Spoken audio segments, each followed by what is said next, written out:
bienvenue dans une nouvelle vidéo. Aujourd'hui on va aborder une vidéo qui me tient beaucoup à cœur et que je fais chaque année. Et c'est d'ailleurs comme ça que j'ai plus ou moins débuté ma chaîne.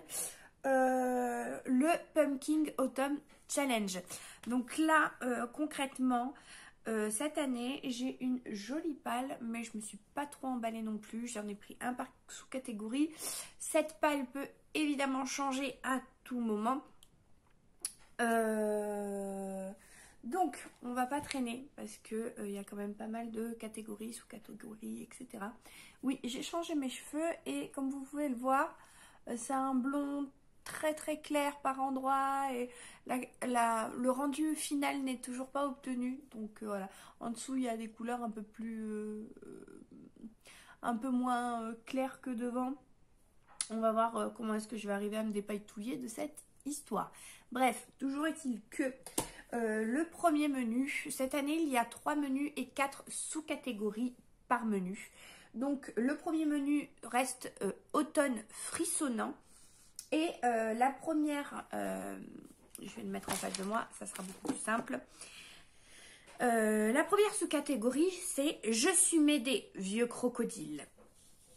Donc c'est thriller, trahison, policier, horreur, épouvante. Et pour celui-ci, j'ai choisi aux éditions Michel Lafon de Brenna Jovanov, L'échange. Hop, je vous montre un petit peu mieux. Apparemment,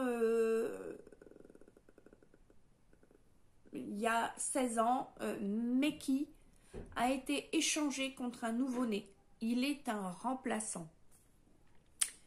Mais je pense que la couverture montre bien que nous sommes dans le ton. J'adore ce couffin. Il est de toute beauté. Il est vraiment magnifique. J'aurais adoré en avoir un comme ça pour mes enfants. Bref, donc ça, c'est le premier livre du premier menu. La deuxième sous-catégorie, c'est Les chimères de la Sylve Rouge. Donc c'est gothique, vampire, créature de la nuit, ténèbres, macabre. Et donc pour ceci, j'ai décidé de prendre une BD, Les chefs-d'œuvre de Lovecraft, La couleur tombée du ciel par Gutanabe.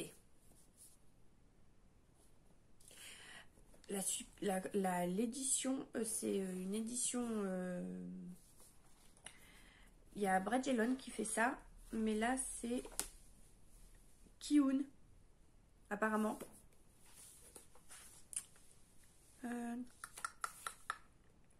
Ouais. Je pensais que c'était quelque chose qui appartenait exclusivement à Bragelonne, mais apparemment non. Ou alors...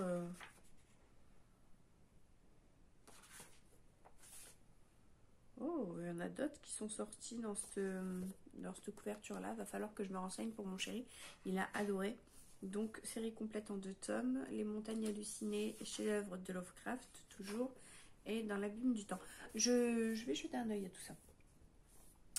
Toujours est-il que apparemment c'est un projet de barrage promet d'engloutir toute une vallée reculée dans la campagne américaine. Bizarrement, son dernier habitant se réjouit de voir le lieu disparaître sous les flots, en particulier la parcelle de terrain voisine. Les Gardner y ont vécu paisiblement pendant des années, jusqu'à ce que la chute d'une météorite juste devant leur maison fasse basculer leur quotidien. À voir parce que si c'est imaginé sur les œuvres de Lovecraft ou le chef-d'œuvre Lovecraft, ça va vraiment être une petite pépite. Ensuite, la troisième catégorie, c'est Les supplices de la Belladone. Il me faut une couverture noire. Pour ceci, j'ai choisi aux éditions PKJ Suzanne Hopper, le tome 1, Le parfum perdu, de Anne Plichota et Sandrine Wolf. J'adore la petite couverture bien badass. Apparemment, ça a été un best-seller. À voir. Il y a le tome 2 que j'ai déjà. Je ne sais pas s'il y en aura d'autres. Pour la première fois, Suzanne savoure le confort d'un grand lit dans une chambre bien à elle. Et cela grâce aux Hopper qui viennent de l'adopter. Mais soudain, la douceur du drap laisse place à un sol rocailleux et froid, et une brise glacée lui caresse les joues. Au pied de Suzanne, des pierres tombales à perte de vue. Ce ne peut être qu'un rêve. Et si ce n'était pas le cas? Si la malédiction qui pèse sur Suzanne l'avait rattrapée. À voir. La quatrième catégorie, c'est Esprit, es-tu là? Fantôme, fantôme du passé, classique, historique, histoire de famille. Donc là-dedans, j'ai choisi aux éditions J'ai lu de Jenna Black, Fille d'Avalon, le tome 1, Derrière le voile. C'était aussi une couverture noire, donc au pire, je changerai selon. Apparemment, c'est une jeune fille qui fugue de chez sa mère pour aller voir son père qu'elle ne connaît que très peu, qui est un fae puissant en Avalon, mais apparemment, les elfes, etc. et les humains ont du mal à cohabiter et il y a beaucoup de choses qu'elle ne sait pas sur son père. Donc, il y a une histoire de famille. À voir. Donc, pour le deuxième menu, automne, douceur de vivre, dans la première catégorie, il fait un temps épouvantail. Halloween, Sabine, automne, Samoïne. Alors, j'ai décidé de mettre Coraline de Neil Gaiman. Je pense que la couverture fait assez Halloween, hein. Et apparemment, c'est un monde, Neil Gaiman, c'est quand même assez chelou. Donc, on va voir. Dans la collection Wiz d'Albin Michel, la couverture de Benjamin Lacombe est juste magnifique. Elle est vraiment très très belle. Et puis c'est écrit gros, c'est aéré, il y a des jolies entêtes de chapitres. Je pense que je vais me régaler. Ça devrait se lire assez rapidement, ça. Après, dans Siroter un chocolat chaud à la cannelle sous les saules, c'est anthropomorphisme, enfance, feel good, cocooning. Donc j'ai décidé de ressortir encore une fois, après des années dans ma palle, aux éditions J'ai lu de Sophie Jomain, Les étoiles de Noshead, le tome 1, Vertige. C'est une romance paranormale, fantastique, à voir ce que ça donne. On m'a beaucoup parlé des étoiles de Noshead, ça a beaucoup plu. Il serait peut-être temps que je le lise. Ensuite, pour la collection Fafnir, ton assiette, sinon pas de piécette. Créatures légendaires, fantastiques, petit peuple, fées, contes, légendes, mythes. J'ai décidé de mettre une histoire naturelle des dragons, mémoire par Lady Trent. Tout ce que je sais, c'est que... Soyez avertis, chers lecteurs, les volumes de cette série contiendront des montagnes gelées, des marées fétides, des étrangers hostiles, des compatriotes hostiles et à l'occasion des membres de ma famille hostiles, de mauvaises décisions, des mésaventures géographiques et des maladies dépourvues d'attraits romantiques et une abondance de boue. Vous poursuivrez votre lecture à vos risques et périls.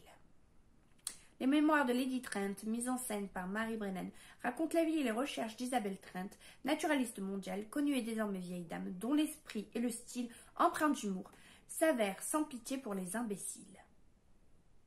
Dans ce premier volume, Isabelle, petite fille puis jeune femme, brave les conventions de sa classe et de son temps pour satisfaire sa curiosité scientifique et accompagner son mari lors d'une expédition à la recherche des dragons de Vistranie.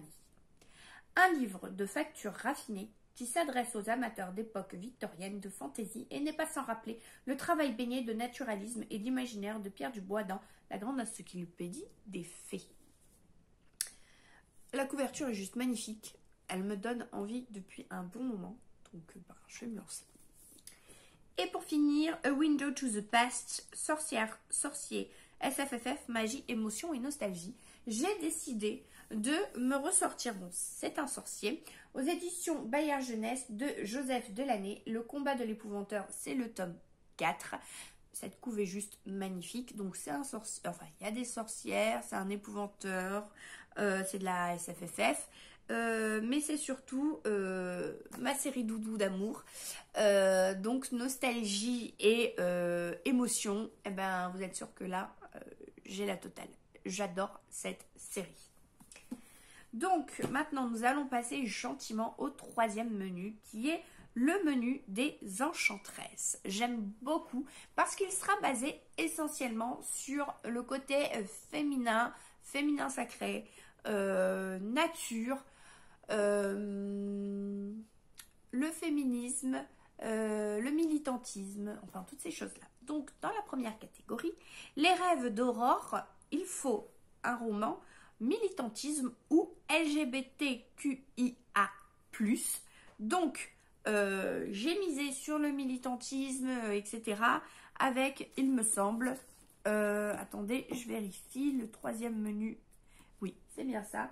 C'est aux éditions Les Arènes, le tome 1 des histoires du soir pour filles rebelles, 100 destins de femmes extraordinaires. Je pense que niveau militantisme, on est quand même... voilà.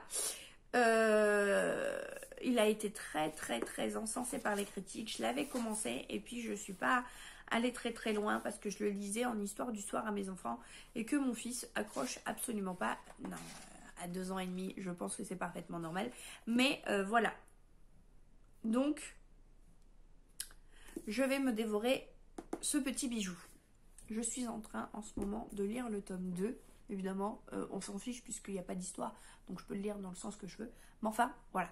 La deuxième catégorie, c'est Sarah Bernard, Monstre sacré, dramaturge, pièce de théâtre, art. Donc là-dedans, j'ai mis de Marie-Claude Pietracala, Étoile tome 1 en piste, aux éditions Michel Lafon. C'est une danseuse étoile, hein, vous connaissez tous Marie-Claude Pietracala, je n'ai pas besoin de m'étaler sur le sujet. Du coup, la danse est un art, donc j'ai décidé que j'allais le mettre dans art. J'avais envie de me faire son histoire. J'ai les 2 premiers tomes et ça fait trop longtemps que j'attends. Là aussi, je les avais achetés pour la lecture avec ma belle-fille, mais je ne peux plus attendre. Voilà. La troisième catégorie, c'est les écailles de Mélusine, donc c'est féminisme, transformation, métamorphose. Pour ceci, j'ai décidé de choisir Austin, pas de femme parfaite, s'il vous plaît, aux éditions Lorma Édition, lettres de profonde spiritualité. Voilà, c'est un petit livre à expédier, comme c'est écrit ici. Ça coûte 7,95 €. J'aime beaucoup le concept. C'est sur Jane Austen. Donc, on va avoir quelques lettres qui ont été écrites par elle ou qui lui ont été adressées ou qu'elle-même adresse à d'autres personnes pour apprendre à mieux connaître Jane Austen. Je pensais que pour commencer à découvrir un personnage, ça pouvait être pas mal. Ils en font plein sur beaucoup de personnages célèbres. Je voulais à tout prix commencer cette série avec une femme. C'était pour moi extrêmement important.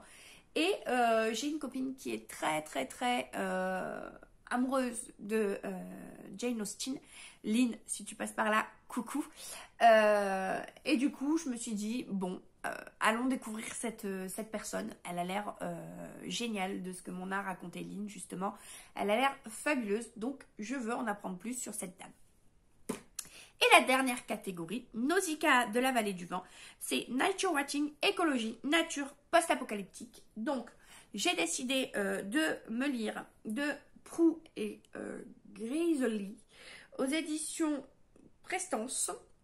Une petite BD, album jeunesse, album... Ouais, je vais vous montrer quelques planches, vous me direz ce que vous en pensez. Histoire et légende du Var, le tome 1. Comme vous le savez, ça fait plusieurs années que j'ai emménagé dans le Var. Et malheureusement, je ne connais pas beaucoup de choses. J'essaye d'apprendre à connaître la région, etc. Mais c'est assez compliqué. Parce que premièrement, j'ai été beaucoup enceinte sur ces 4 années. J'étais enceinte, j'ai eu des bébés. Du coup, à chaque fois, il y a 9 mois, plus les 6 premiers mois à chaque fois, qui sont une vraie galère. Donc en fait, techniquement, j'ai eu qu'1 année pour pouvoir découvrir la ville. Et la ville, les alentours et la région. Donc je me suis dit que ça pouvait être pas mal. Il y a un tome 2 qui est sorti, que j'achèterai sûrement aussi.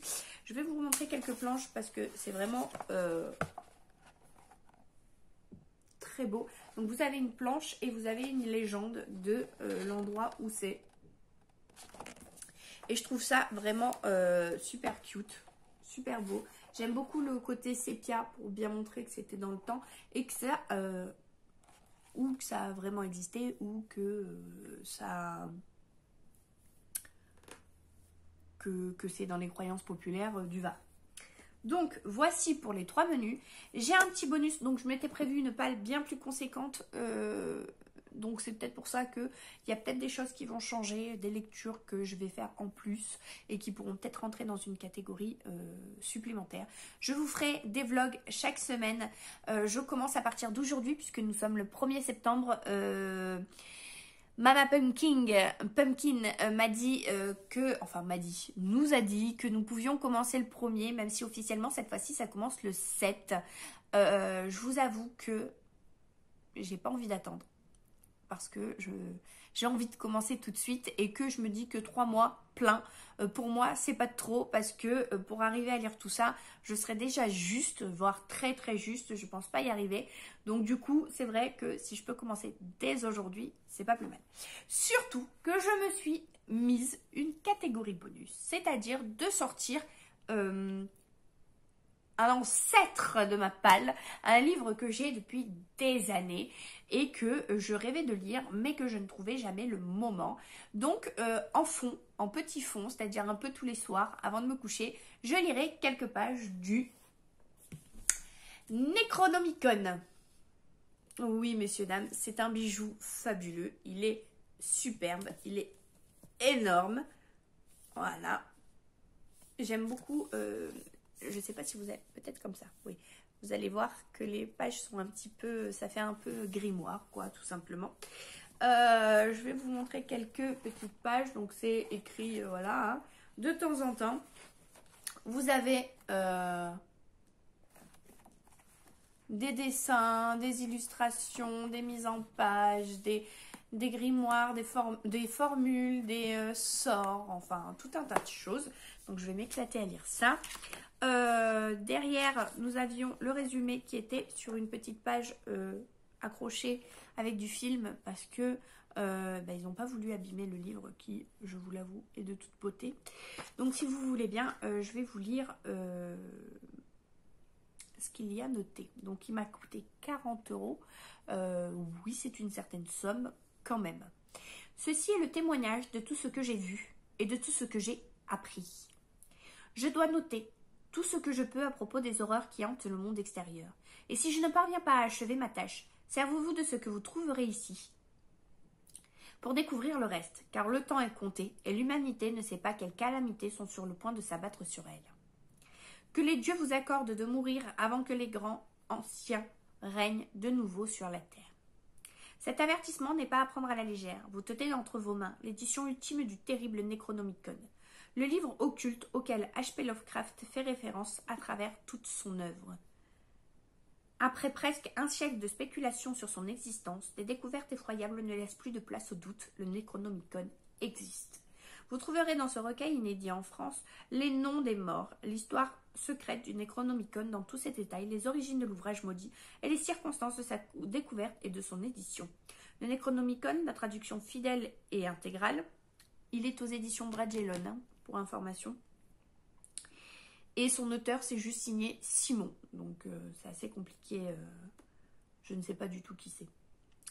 Le livre des sorts du Necronomicon, un grimoire pour pratiquer les sciences occultes à vos risques et périls. Les portes du Necronomicon, un document qui permet d'en savoir davantage sur les origines des différents rituels décrits dans le Necronomicon et sur les précautions à prendre. Un guide essentiel, un cahier d'illustration, couleurs inspirées par le Necronomicon, une édition exceptionnelle et indispensable pour tous ceux qui sont prêts à découvrir ce qui n'aurait jamais dû être révélé à l'humanité. Voilà. Voilà, vous avez ma palle du pack, donc ma palle du Pumpkin Autumn Challenge. J'espère qu'elle vous aura plu. Dites-moi en commentaire les lectures que nous avons en commun. Et au cas où, si vous voulez qu'on les lise en lecture commune.